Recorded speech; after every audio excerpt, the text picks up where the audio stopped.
हाथ में सयाद पहलू में है खटकता तीर का, एक पहलू ये भी है कश्मीर की तस्वीर का। आईनी तौर पर कन्वेंशन जो है ये बजट को यहां नहीं डिबेट करना चाहिए। इस बजट को तो वहां के मुंतखब शुदा अवामी नुमाइंदों को बहस करनी चाहिए। यहां पार्लियामेंट में बैठकर हम एक जम्मू का कश्मीर का कैसे बजट पास करेंगे? तो गैर अखलाकी बात है, कन्वेंशन के खिलाफ है और इसको बताता है कि आपका मंशा और मकसद क्या है, कि आप यहां पर कठपुतली की तरह कंट्रोल करना चाह रहे हैं। और क्या कश्मीर में मिलिटेंट्स एक्टिविटी नहीं, लोग नहीं मर रहे वहां पर, सिविलियन कैजुअलिटीज नहीं हो रही, बराबर हो रही है वहां पर। Member Shri Asaduddin Owaisi. Speaker sir, आपका बेहद शुक्रिया कि आपने मुझे आज बोलने का मौका दिया। सर, मैं अपनी बात का आगाज करने से पहले एक शेर पढ़ना चाहूंगा जिससे जम्मू कश्मीर की आवाम के उनके जज्बात और उनकी तकालीफ की अक्कासी इस ऐवान में हो सकेगी। शायर ने कहा कि आज वो कश्मीर है महकूम व मजबूर व फकीर, कल जिसे अहले नजर कहते थे ईरान सगीर, सिनाए अफलाक से उठी है आहसोजनाक, मर्द हक होता है जब मरूब व सुल्तान व अमीर, कह रहा है दास्तान बयादारी आयाम की, कोह के दामन में वो गम खाने दे खाने पीर। और किसी और जगह पर एक शायर ने अच्छा कहा कि घात में सयाद पहलू में है खटकता तीर का, एक पहलू ये भी है कश्मीर की तस्वीर का।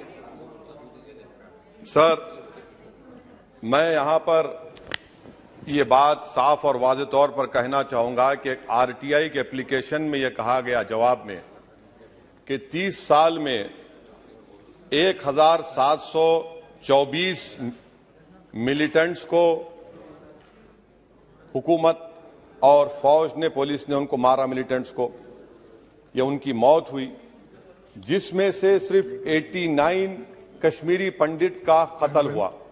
और सर, हैरत की बात यह है कि कश्मीरी पंडित के ताल्लुक से बड़े गम और आंसू बहाए जाते हैं, मगर 30 साल में एक ही आदमी को कोर्ट ने उसको सजा दी।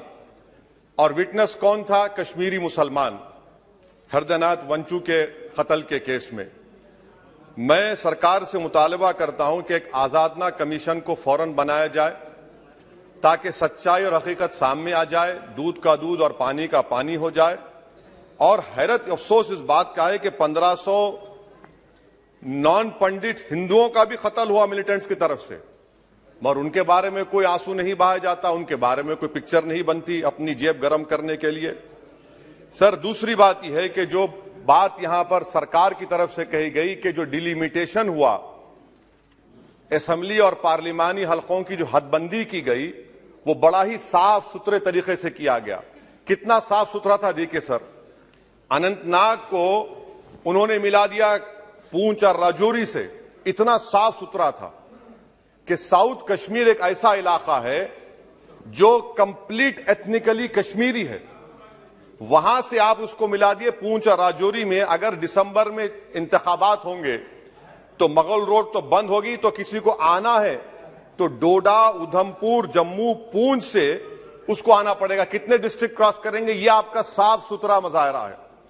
तीसरी बात यह है कि सर, मैं मोहतरमा फाइनेंस मिनिस्टर साहिबा जब जवाब देंगे, वो उस ऐवान के जरिए पूरे मुल्क को बता दें कि आपने दफा 370 को, आर्टिकल 370 को हटाने के बाद आपने कहा था कि हर मर्ज का इलाज हो जाएगा।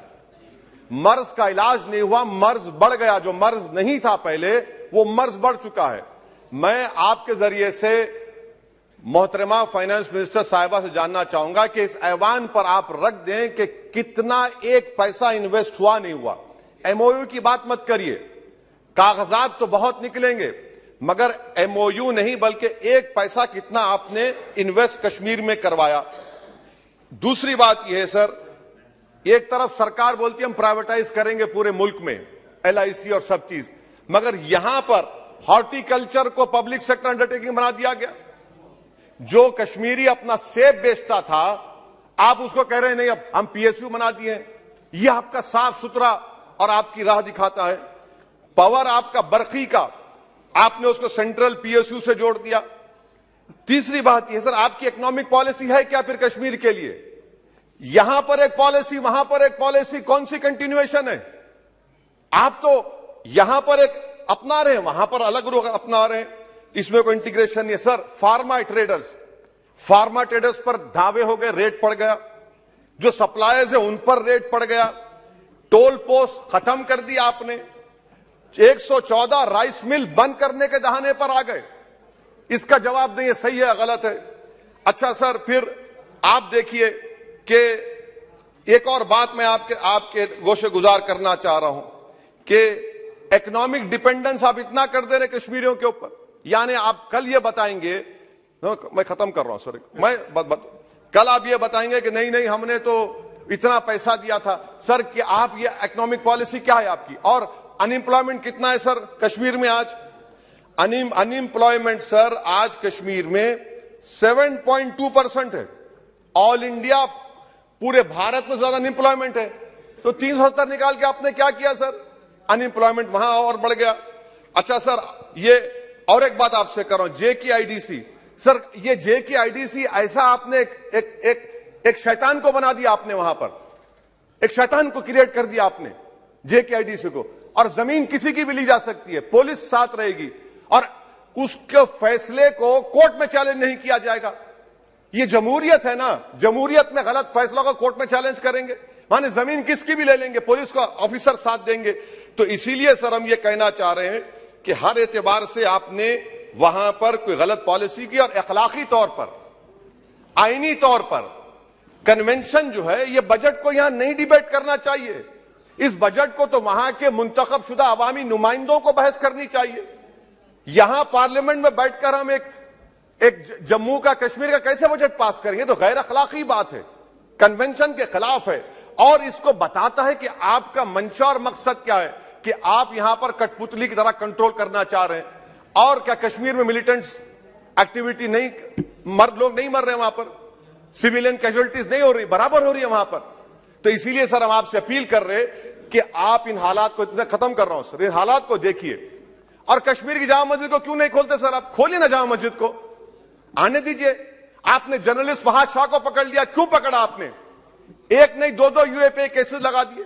आप बोलते हैं हम दिल और दिमाग को जीतना चाहते हैं। कहां दिल और दिमाग को जीत रहे हैं आप तो वहां पर अपने जोर और जबर की बुनियाद पर जमहूरी तरीके से जो आवाजें उठ रही हैं उनको दबा रहे हैं आप। मैं इसकी मजम्मत करता हूं सर, और मैं इस बजट के खिलाफ अपने खड़ा हूं बोलने के लिए। आपका बेहद शुक्रिया।